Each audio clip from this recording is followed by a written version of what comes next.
Hey guys, Wraith calling. Welcome back to Wraith's History Lesson. Today we're going to talk about the Centurions.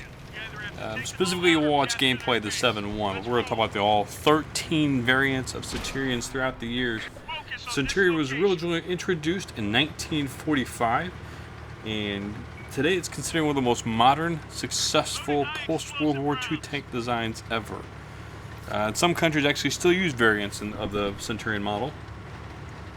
But development began back in 1943, manufacture began in 1945, and 6 prototypes actually made it to Belgium only less than a month after the war ended. But it didn't slow the Centurion down. It did see use throughout Korea, Vietnam, a number of countries in the Middle East use it, and as well as South Africa. So between 1946 and 1962, 4,400 British Centurions were produced by the British. 13 basic marks and numerous variants. The British used it until it was replaced by the Chieftain in the 70s. Ready to fire on target. Designs of note: in the Korean War, on November 14th, 1953, the British Army's 8th King's Royal Irish Hussars were equipped with 3 squadrons of Centurion Mark III tanks and landed in Busan. During the Battle of the Imjen River, Centurions won lasting fame when their tanks covered the withdrawal of the 29th Brigade, the loss of 5 tanks, and most of those later recovered. In a tribute to the 8th Hussars, General John O'Daniel, commander of the U.S. First Corps, said, "In their Centurions, the 8th Hussars have evolved a new type of tank warfare. They taught us that anywhere a tank can go is tank country, even the tops of mountains." The Israeli version of the Centurion gained legendary status during the Battle of the Valley of Tears on the Golan Heights in 1973 during the Yom Kippur War. Fewer than 100 Centurions from the 7th Armored Brigade defeated an advance force of 500 Syrian T-55 and T-62s. That became a symbol of Israeli armored power up through the 80s and 90s until the development of the Merkava tanks. So, other tanks of note, you may notice, they remained in service, variations thereof, until the early 90s with the British forces. They remained as combat engineers, used them as AVREs, mounting a 165mm gun. And they were replaced by the Chieftains in the early 70s, who we mentioned before. And South Africa still uses a locally built variant of the Centurion they call the Oliphant. And for a long time was actually completely British, and now it's kind of a homegrown model, and it's considered to be the finest homegrown tank in Africa, for what it's worth. Other vehicles of note: the Conway F4004 uses the Centurion chassis. Obviously the turret is different. It was kind of a stopgap design until the Conqueror came rolling along.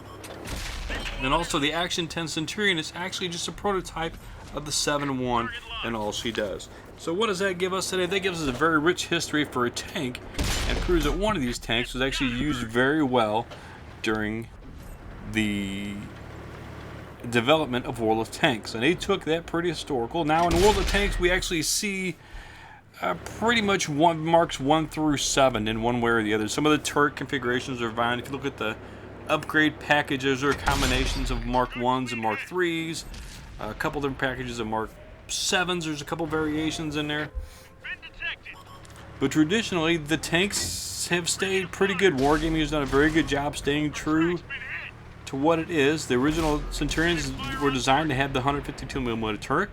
They have the 76mm sloped front armor, and so it's actually a very good historical representation. This is not a paper tank by any means.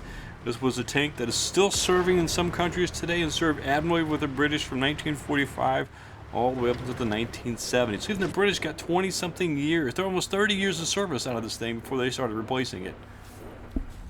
Now that was done by a lot of tinkering. So it started out with a 17-pound gun, which we have in the game, rolled up through both 20-pound variants, and actually finished up with the gun you see here in this gameplay. Here's the L705 mm rifled cannon. They considered this to be a much faster design than the Comet that it replaced. So it's just kind of odd, because when you drive the Centurion in the game, it caps out at 40 kilometers per hour, and obviously the Comet's a little faster than that. And the Centurion's also credited with being one of the first first true main battle tank design. So traditionally up to this point, the British and a few other countries had two variations of tanks. They had a cruiser tank and an infantry tank. One heavier, designed to sort of stay with the infantry, support the infantry. One to be the armored fist, hunt tanks, and punch through weak spots created by the gaps by everybody else. So the Centurion was the British's first real attempt at creating a tank that could be the one tank that does it all. This was considered the first true main battle tank design we see so commonly now all the militaries use, where it's one tank that does everything for them. So that's it, and the 7-1 is considered that. And we'll finish up the gameplay here. Best job I ever had. And then the next part we'll talk about the World of Tanks references and how it fits in. So when this game ends up, we end up with my ×2 bonus for the day. So I'm going to do 4,500 XP, 2,600 damage, 3,000 assists, one kill tank. Not a bad game, not bad at all. So there you go, guys. Puts me top the team with 1,500 XP. And then the next section, we'll actually talk about the World of Tanks version of the Centurions and see how it does from there.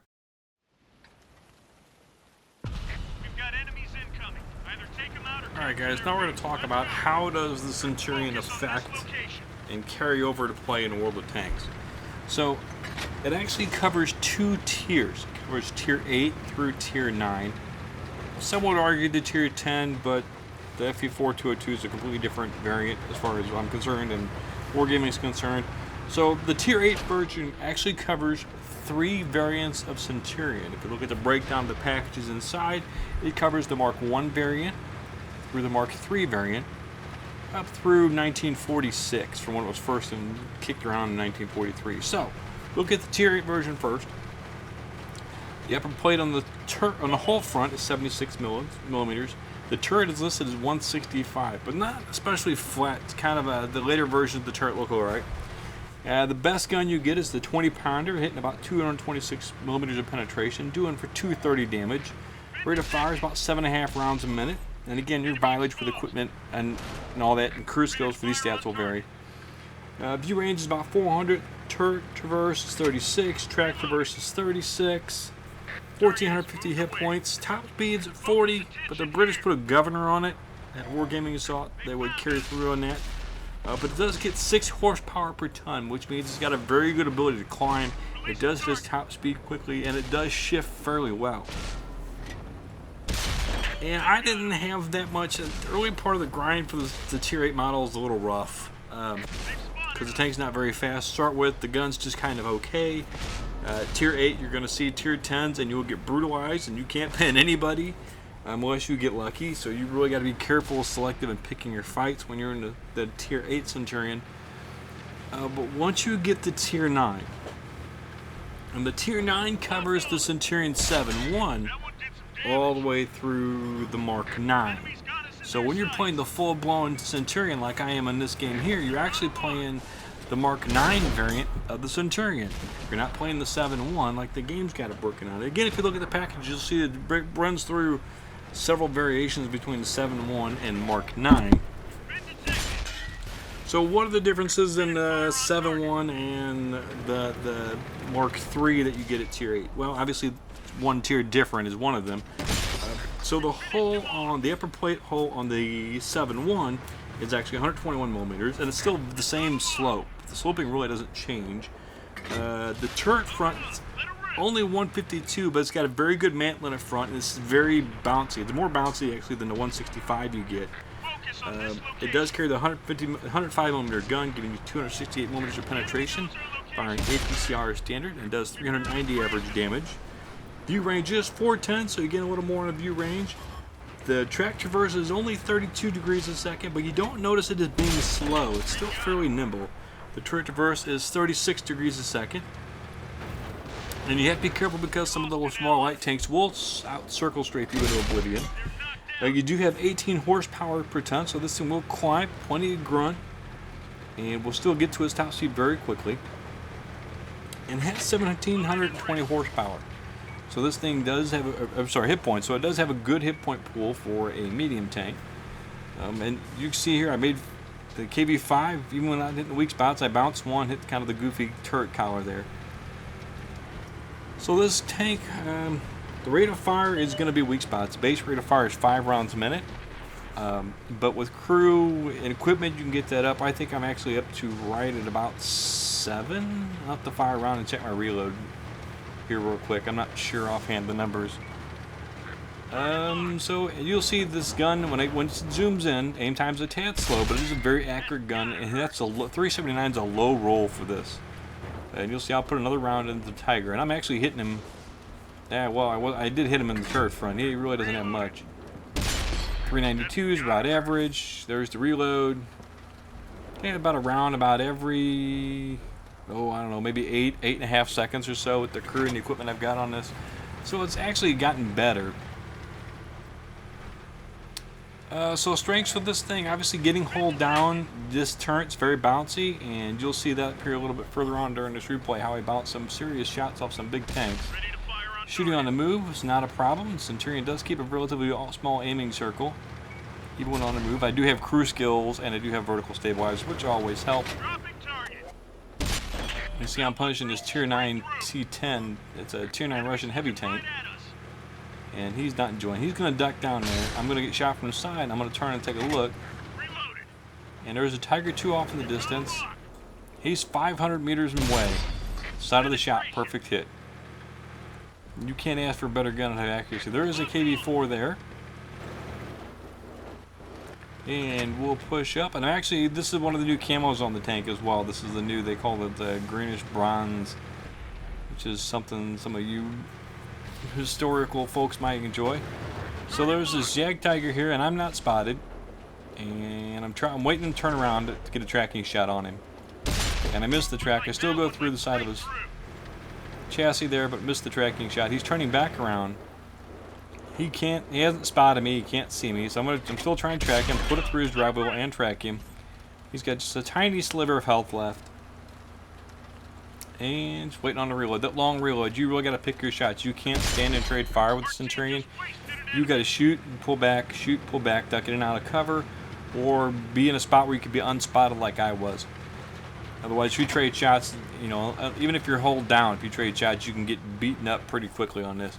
So I know there's still a few tanks left. I know the T-10's probably still over there. He probably has not moved. I squeezed one off at the little Scorpion. Kind of apropos, I talked about him last week. And I'll finish him off. Again, this gun's fairly accurate, fairly stable gun platform. This is a sniper tank. This isn't necessarily a brawler or a dogfighting tank like some of the Russians are at this level, or even some of the Americans are. But it is a very good sniping tank, and you can do some flanking with it. It's just, you're not going to get there in a hurry. It's a good support tank. So I'm trying to put a shot through his top hatch, and I bounce. I'm trying to coax him into shooting. Now, it's a bit of an extreme angle here, but if he's got the final gun, he's got a very good penetration. I put one just to kind of track him. Critical. And if you watch, you'll see the bounce indicator here. He doesn't manage to pen me. Put one into him. He does bounce. And he's going to throw himself off the cliff. He's the last guy left alive. Ooh. Thinking about it, and I get over and do something fun. Nope.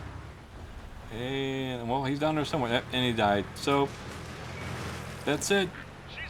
And the game does declare victory before I drown, so we're happy about that. So that's it. Quick look at the final score here, guys. 2100 XP. I got 4200 damage, 1700 blocked. So I blocked almost my whole hit points. 4 kills. It's only second class mastery game. And we'll roll to the final screen here. It's 1400 base XP, 4 kills, 4200 damage. It's a pretty good game for a tier 9 tank, top of the team. Top tier, only 4 tanks that were tier 9 on each side, so it wasn't too bad. As always, guys, thanks for watching, and keep your powder dry.